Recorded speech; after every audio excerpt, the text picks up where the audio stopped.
Assalamualaikum warahmatullahi wabarakatuh.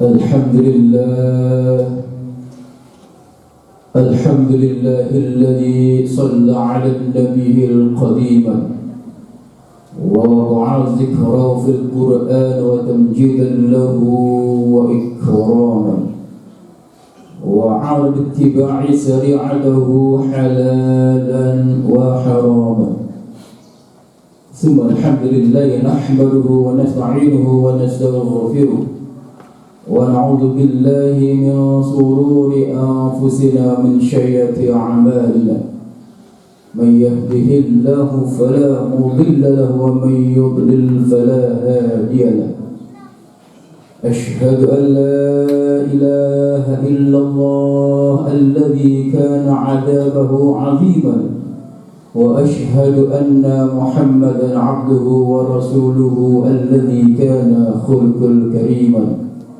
اللهم صل وسلم على نبي الكريم وعلى آله وصحبه خاتم النبيين فيا أيها الناس أوصيكم وإياي بتقوى الله فقد فاز المتقون قال الله تعالى في القرآن العظيم أعوذ بالله من الشيطان الرجيم يا أيها الذين آمنوا اتقوا الله حق تقاته ولا تموتن إلا وأنتم مسلمون أو كما قال يا أيها الناس اتقوا ربكم الذي خلقكم من نفس واحدة وخلق منها زوجها وبث منهما رجالا كثيرا ونساء واتقوا الله الذي تساءلون به والأرحام إن الله كان عليكم رقيبا يا أيها الذين آمنوا اتقوا الله وقولوا قولا سديدا يصلح لكم أعمالكم ويغفر لكم ذنوبكم ومن يطع الله ورسوله فاز فوزا عظيما أما بعد الله أكبر ولله الحمد. Jamaah salat Idul Adha rahimakumullah. Marilah kita mengawali khutbah ini dengan bersyukur kepada Allah. Puja dan puji syukur selalu kita panjatkan dalam keadaan apapun. Yang telah memberikan nikmat, yang memberikan kesehatan, ketetapan iman dan Islam. Dan walaupun dalam keadaan kita semuanya menyadari suasana pandemi COVID-19 ini, masihlah kita tetap merasakan syukur kepada Allah Subhanahu wa Ta'ala. Termasuk umat Islam di tanah suci yang selalu kita dirindukan melaksanakan ibadah, pelaksanaan jemaah haji tahun 1441 Hijriah yang sangat berbeda dari tahun-tahun yang sebelumnya. Tahun ini sangat dibatasi jumlah jemaahnya. Bahkan jutaan calon haji dari seluruh penjuru dunia termasuk Indonesia, 221.000 jemaah haji Indonesia yang telah menunggu bertahun-tahun harus menahan diri dan bersabar karena tidak bisa memenuhi seruan Allah Subhanahu wa Ta'ala untuk menjalankan ibadah tahun ini. Tetapi semua itu tidaklah sebanding dengan nikmat Allah yang telah diterima dan kita terima atau kita rasakan bersama. Maka dari itu marilah kita tetap bersyukur, senantiasa bersyukur. Wa in ta'uddu ni'matallahi la tuhsyuha. Apabila kita menghitung nikmat Allah yang telah kita terima, tidak akan mampu kita menghitungnya. Allahu Akbar walillahil hamd. Jemaah rahimakumullah, kurban adalah kata singkat namun syarat akan makna. Dalam Kamus Bahasa Indonesia dimaknakan kurban itu adalah pujaan, pemujaan, persembahan, menyatakan bakti setia. Namun ditinjau dari bahasa Arab bermakna dekat, mendekatkan, taqarruba illallah, mendekatkan diri kepada Allah, atau dalam istilah udhiyah, yaitu penyembelihan hewan kurban. Jamaah rahimakumullah, kesempatan khutbah di pagi hari ini, Idul Adha yang ceria dan berbahagia ini, saya akan menyampaikan khutbah dengan judul menyingkap pesan moral spiritual kurban di masa pandemi COVID-19, agar kita semuanya dapat semakin mendalami, menghayati seraya mensyukuri dan mengambil hikmah sebagai tanda kecerdasan sosial dan kecerdasan spiritual kita semuanya. Allahu Akbar, Allahu Akbar, walillahil hamd. Ma'asyiral muslimin rahimakumullah. Kita ketahui bahwa asal usul ibadah kurban dalam Islam itu bermula pada peristiwa kurban Nabi Ibrahim alaihissalam bersama putranya Nabi Ismail. Namun usia kurban bisa dikatakan sama tuanya dengan sejarah peradaban manusia, karena ibadah kurban pertama kali dilaksanakan atau dilakukan oleh putra Nabi Adam alaihissalam, yaitu Habil dan Qabil. Allah mengenangnya di dalam surat Al-Maidah ayat ke-27 sampai 31. A'udzubillahi minasyaitonir rajim. Watlu 'alaihim naba'a ibna Adama bil haqqi idh qarraba qurbanan fatuqbila min ahadihima wa lam yutaqabbal min al-akhar qala la'aqtulannaka qala innama yataqabbalu Allahu minal muttaqin. Ceritakan kepada mereka kisah putra Adam, Habil dan Qabil menurut yang sebenarnya. Ketika keduanya mempersembahkan kurban, maka diterima dari salah seorang dari mereka berdua, Habil, dan tidak diterima dari yang lain, yaitu Qabil. Ia berkata, Qabil, aku pasti membunuhmu. Berkata Habil, sesungguhnya Allah hanya menerima kurban dari orang-orang yang bertakwa. Sayyid Qutb dalam menafsirkan ayat ini mengatakan bahwa kedua anak Adam ini sedang menghadapi suatu masalah yang sama sekali tidak menyirat rasa permusuhan. Keduanya sama-sama sedang menjalankan ketaatan di hadapan Allah Subhanahu wa Ta'ala, yaitu mempersembahkan kurban untuk mendekatkan diri kepada Allah. Sementara kisah Nabi Ibrahim alaihissalam dan putranya Ismail alaihissalam dikenang oleh Allah Subhanahu wa Ta'ala dalam Al-Quran surah As-Saffat ayat 102. A'udzubillahi minasyaitonir rajim. فلما بلغ معه السعي قال يا بني إني أرى في المنام أني أذبحك فانظر ماذا ترى قال يا أبت افعل ما تؤمر ستجدني إن شاء الله من الصابرين.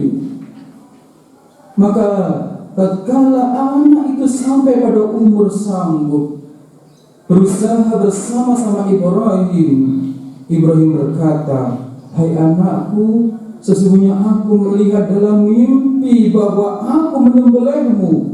Maka fikirkanlah, apa pendapatmu? Ia menjawab, hai bapakku, kerjakanlah apa yang diperintah kepadamu. Insya Allah kamu akan mendapatku termasuk orang-orang yang sabar.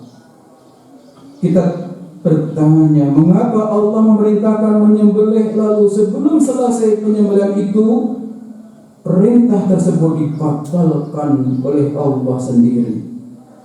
Nabi Ibrahim hidup pada masa persimpangan pemikiran manusia menyangkut pengorbanan manusia kepada Tuhan.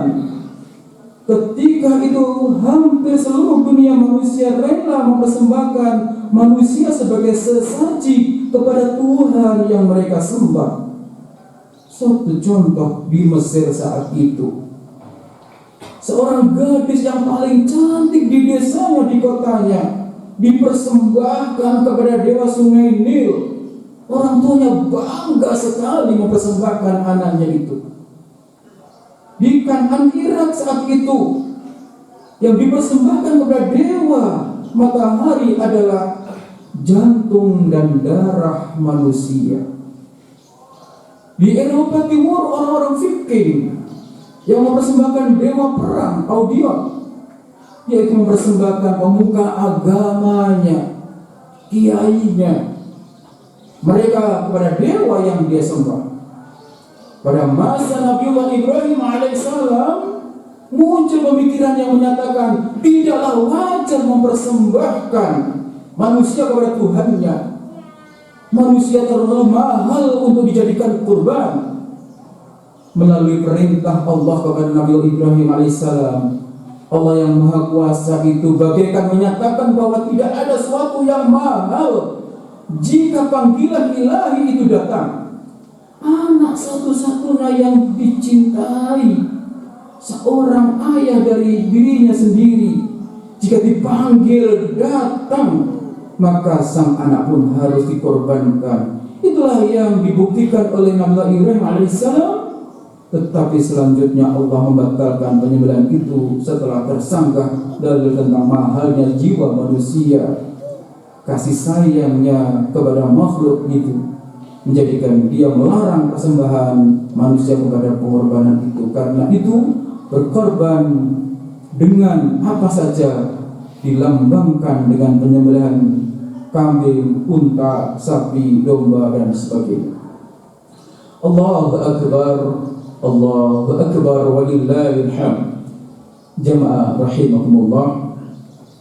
Jika kita membaca kisah Nabi Ibrahim alaihissalam dan Nabi Allah Ismail alaihissalam yang merupakan akar sejarah turunnya ibadah kurban ini kepada kita sampai hari ini, maka kita menemukan makna spiritual yang sangat tinggi. Secara spiritual, apa yang diteladankan oleh Nabi Ibrahim dan Ismail alaihissalam itu menunjukkan kepasrahan atau kepatuhan yang total dari hamba kepada Allah Subhanahu wa Ta'ala dalam menunaikan ibadah. Ternyata kepatuhan atau kepasrahan tersebut bukan untuk Tuhan, melainkan untuk manusia itu sendiri. Setiap ibadah memang menuntut adanya totalitas kepasrahan dan kepatuhan. Inilah yang disebut dengan beribadah dengan ikhlas tanpa pamrih kecuali lillahi ta'ala, maka akan bermaknakan beribadah dengan ikhlas tauhidullah karena Allah, bukan untuk riya, sum'ah, untuk didengar orang lain, untuk dilihat orang lain. Maka Allah lah yang mengetahui iman seseorang. Makna spiritual yang lain jamaah rahimakumullah adalah keberanian menanggung resiko yang berat sebagai bentuk kecintaan kepada Allah Subhanahu wa Ta'ala, melebihi cintanya kepada yang lain, harta, kedudukan, bahkan jiwa. Tak ada artinya jika demi mahabbatullah, kecintaannya kepada Allah yang abadi. Inilah sikap tauhidullah yang murni dan sekaligus menunjukkan keimanan dan ketakwaan yang memiliki derajat yang tinggi. Ibadah kurban di samping memiliki makna ritual juga mengandung makna sosial. Artinya umat Islam yang melaksanakan kurban atau umat Islam yang lain yang tidak berkurban tetapi mereka merayakan Idul Kurban sudah seharusnya berupaya mengambil makna yang ada dalam ibadah kurban agar umat Islam kita semuanya benar-benar dapat mengimplementasikan nilai-nilai atau makna ibadah kurban itu sendiri dalam kehidupan sehari-hari. Ibadah kurban yang dirayakan setiap tahun kita semuanya tidak hanya di bibir saja atau ritualitas saja, hanya sampai pada proses penyembelihan hewan kurban saja. Bahkan sangat ironis, ibadah kurban hanya dijadikan arena pesta pora makan-makan di masyarakat. Ibadah kurban haruslah dimaknai sebagai pendidikan kepada orang yang mampu untuk memberikan sebagai harta kekayaannya sebagainya itu kepada umat yang membutuhkan, du'afa wal masakin, dengan harapan dapat meringankan beban penderitaan bagi kaum yang du'afa. Ibadah kurban juga mengandung makna agar umat Islam dalam kehidupannya tidak saling membunuh, membuang jauh-jauh sifat binatang yang bersarang dalam dirinya. Karakter dominan dari binatang adalah tidak memiliki rasa kebersamaan atau persatuan, hanya mementingkan isi perut kenyang sendiri, tidak mengenal aturan, norma atau etika. Maka ketika kita melihat makna kurban itu bagaikan menyembelih karakter kebinatangan yang muncul dan mendominasi dari jiwa kita semua. Allahu Akbar, Allahu Akbar walillahil hamd. Kaum muslimin jamaah rahimakumullah, saat ini kita semua sedang dihadapkan dengan ujian kehidupan yang relatif sama, hampir merata pada semua orang. Ujian kehidupan yang datang dari makhluk super kecil ciptaan Allah Subhanahu wa taala, yaitu virus corona atau COVID-19 yang memaksa kita untuk tersadar kita adalah makhluk yang lemah, tak berdaya di hadapan yang Maha Kuasa. Adapun latar belakang itu, asal kita, profesi kita, semua terkena dampak baik besar maupun kecil. Oleh karena itu, hari raya kurban ini dengan kisah keluarga Nabiullah Ibrahim alaihissalam yang kita sampaikan di depan tadi sangat tepat untuk dijadikan momentum menyadaran, menjadikan ibrah, pelajaran kebangkitan kita. Yaitu yang pertama, sebagai seorang yang mengaku beriman kepada Allah Subhanahu wa taala, kita tidak terlepas dari ujian dan cobaan. Bahkan justru semakin tinggi level keimanan kita, maka semakin berat cobaan yang akan kita terima. Dengan kata lain, jika kita timpa ujian, semakin berat ujian itu berarti menaikkan derajat keimanan kita. Jika kita dapat melewati ujian itu dengan baik, maka level keimanan kita benar-benar teruji dengan tingkat tinggi. Tidakkah semua anak-anak kita pun pernah merasakan ketika dalam pendidikan sekolah diuji dari mulai tingkat yang dasar hingga perguruan tinggi, semakin hari semakin berat dan semakin menguatkan karakter manusia itu sendiri. Yang kedua, pelajaran yang harus kita ambil, semestinya sebagai hamba Allah yang Maha Perkasa, Allah yang Maha Kuasa, apapun yang terjadi tidak selayaknya kita berputus asa. Sudah semestinya kita semua berikhtiar sekuat tenaga untuk tetap hidup dengan penuh penghambaan kepadanya. Bukankah Rasulullah SAW mewasiatkan kepada kita semua, ajab li amril mu'minin, inna amru kulluhu khair, wa laysa dzaka li ahadin illa lil mu'minin. Sungguh menakjubkan kehidupan orang mukmin itu. Semua yang dilakukan bernilai kebaikan, pahala untuknya. Dan ini tidak bisa terjadi, hanya orang mukmin saja yang bisa melakukannya. In asabatu syarra syakara fakana khairan lah. apabila ia diberikan kenikmatan dengan kehidupan yang normal, ia bersyukur. Wa in asabahu sabara fakana khairul lahu. Apabila ia diuji dengan kesedihan, dengan kesusahan, ia bersabar. Kesabarannya itu dicatat sebagai pahala kehidupannya. Artinya sabar dan syukur itu dicatat sebagai pahala kehidupan. Maka dengan telah kita katakan bahwasanya hidup kita harus memiliki dua hal, sabar dan syukur, sebagaimana pelajaran Nabi Ibrahim alaihissalam. Yang ketiga, jemaah rahimakumullah, pandemi COVID-19 ini memberikan pelajaran berharga bagi kita, bahwa memang sudah semestinya keimanan yang kita miliki harus dibarengi dengan ilmu yang selalu harus kita gali lebih dalam.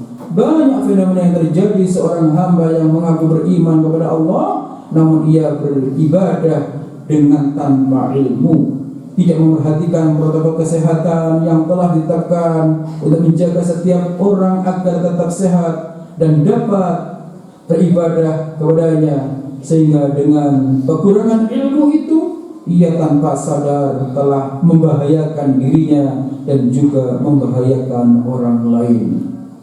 Pesan spiritual dari Idul Kurban yang lain adalah pendidikan karakter untuk diri kita dan anak-anak kita. Idul Kurban mengajarkan arti pendidikan tauhid dan karakter.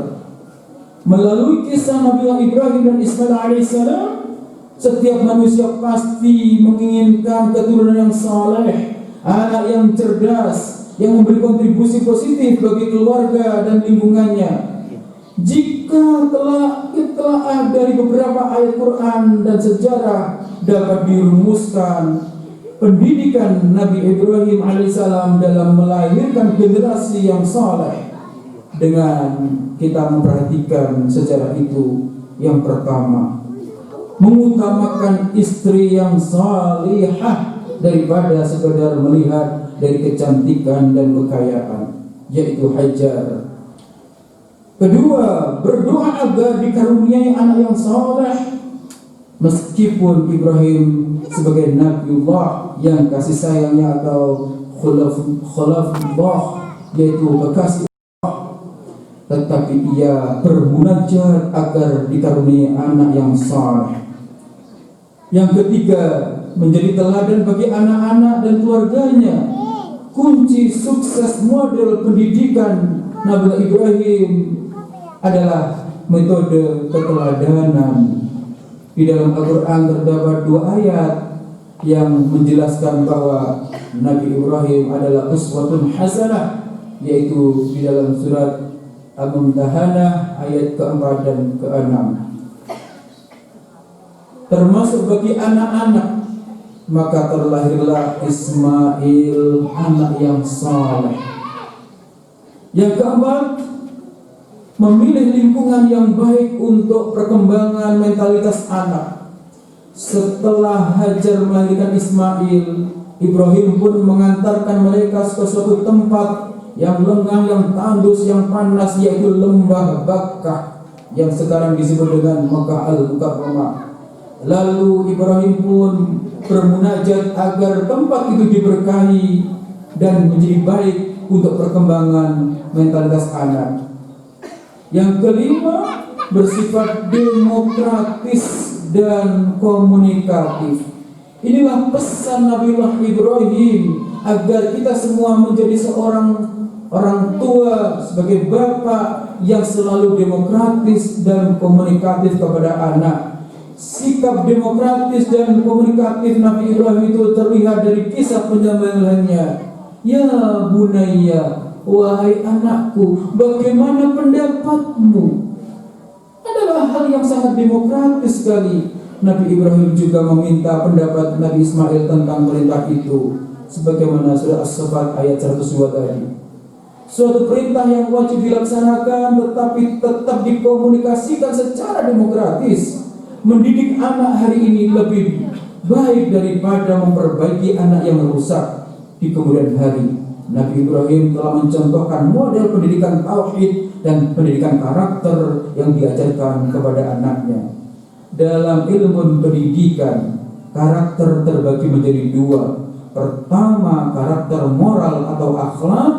Yang kedua adalah karakter kinerja. Dua karakter ini harus dimiliki oleh anak-anak kita hari ini. Karakter moralnya bagus dan karakter kinerjanya dapat dipertanggungjawabkan. Jangan sampai anak itu jujur tetapi kinerjanya dapat dipertanggungjawabkan. Jangan sampai anak itu malas, jujur tapi malas. Atau sebaliknya, jangan sampai mereka bekerja keras tetapi culas, tidak jujur. Antara karakter moral dan kinerja harus seimbang dan anak itu harus memiliki kedua-duanya. Itulah bayangan ataupun cerminan Nabiullah Ismail, anak yang saleh yang memiliki karakter. Allahu Akbar, Allahu Akbar walillahil hamd. Marilah kita senantiasa wujudkan pesan moral spiritual di atas tadi itu dengan menguatkan karakter kita sebagai orang yang beriman. Yang kedua, kita menguatkan peran kita di lingkungan masyarakat ini saat pandemi ini. Yang ketiga, menguatkan kualitas iman dan tauhid kita, selalu mahabbatullah, dan menguatkan kelompok strategis melalui persyarikatan agar hidup kita semakin bermakna. Di saat pandemi COVID-19 ini, mari kita menjadi pelopor kebaikan, menjadi agen kebenaran, terus saling mengingatkan agar terhindar dari penularan virus corona, yakni merubah pola hidup yang islami, yaitu jagalah kebersihan badan, kebersihan lingkungan, tangan, dan selalulah tajrid wudu, memperbaiki wudu dan bersih rumah lingkungan kita. Bukankah kita sering mendengar an-nadhafatu minal iman, kebersihan itu sebagian daripada iman. Selain itu juga mari tetap berikhtiar dengan kepatuhan protokol kesehatan, menjaga jarak, tetap menjaga hati, sering disebut dengan social distancing atau physical distancing. Hindari hal-hal yang tidak berguna, interaksi yang menjadikan sesuatu penularan, ataupun keluar rumah yang tidak menjadikan sesuatu yang sangat penting. Maka sedemikian itu adalah menjadi cerminan nilai kesolehan sosial kita semua. Maka Allah mengingatkan, innallaha la yughayyiru ma biqaumin hatta yughayyiru ma bi anfusihim. Sesungguhnya Allah tidak akan mengubah nasib setiap kaum kita semuanya ini, melainkan kaum itulah yang merubahnya nasib mereka sendiri. Sebagai agen kebaikan, mari kita tetap memperhatikan nasib orang-orang saudara kita yang kurang mampu, kesulitan di saat wabah corona ini. Kita harus selalu membantu mereka dengan tetap berinfak, bersedekah, dan jika mampu kita memberikan kurban. Kita harus senantiasa berbuat baik dan saling tolong menolong. Ta'awanu 'alal birri wat taqwa wa la ta'awanu 'alal ismi wal udwan. Saling bertolong-tolonglah kita dengan kebaikan dan ketakwaan. Semoga Allah Subhanahu wa ta'ala senantiasa memelihara kita, memberikan kesehatan kita semua, menjauhkan kita dari bala mara bahaya. Semoga Allah melenyapkan wabah corona ini dari muka bumi ini, menunjukkan kita semua ke jalan yang benar. Semoga Allah memberikan kekuatan kita menjadi sebaik-baik umat, khairat ummah, hingga membawa bangsa ini damai, aman, tentram, dan sejahtera. Dan semoga Allah memberikan kekuatan kita semua, bekal keimanan untuk hidup, mencari bekal untuk kematian kita. Kiranya kita semuanya berakhir hayat, maka Allah akan golongkan kita menjadi hamba yang husnul khatimah. Aqulu qali hadza fastaghfiru innahu huwal ghafurur rahim. Innallaha wa malaikatahu yusalluna 'alan nabi ya ayyuhalladzina amanu sallu 'alaihi wa sallimu taslima. Allahumma ighfir lil muslimin wal muslimat wal mu'minin wal mu'minat qadiyal hajah. Allahumma anta ta'lamu sirrana وعلانيتنا فأقبل معذرتنا وتعلم في نفسنا وما عندنا فاغفر لنا ذنوبنا وتعلم حاجتنا فأتنا سؤالنا. اللهم إني أسألك إيمانا يباشر قلوبنا ويقينا صادقا حتى أعلم أنه لن يصيبنا إلا ما كتبت لنا والرضا بما قضيت لنا اللهم اغفر لنا ذنوبنا ولوالدينا كما ربيانا صغيرا. اللهم أصلح ذات بين وألف بين قلوبنا واهدنا سبل السلام ونجينا من الظلمات إلى النور واجعلنا الفاحش ما ظهر لنا وما بطن. اللهم بارك لنا في أسمائنا وأبصارنا وقلوبنا وأزواجنا وذريتنا وتب علينا إنك أنت التواب الرحيم. اللهم إني أعوذ بك اللهم إنا نعوذ بك من جهد البلاء ودرك السقاء وسوء القضاء وسماتة العداء. اللهم إنا نعوذ بك من زوال نعمتك ولا حول عافيتك وفجاءة نقمة وجميع سخطك. Ya Allah, ya Tuhan kami, saat ini kami bersimpuh di hadapan-Mu menghaturkan segala puja dan puji atas segala nikmat yang telah Engkau anugerahkan kepada kami. Ya Allah, kami sadar bahwa kami ini makhluk yang sangat lemah. Untuk itu ya Allah, berikanlah kami kekuatan untuk mampu mengatasi segala cobaan yang sedang menimpa kami.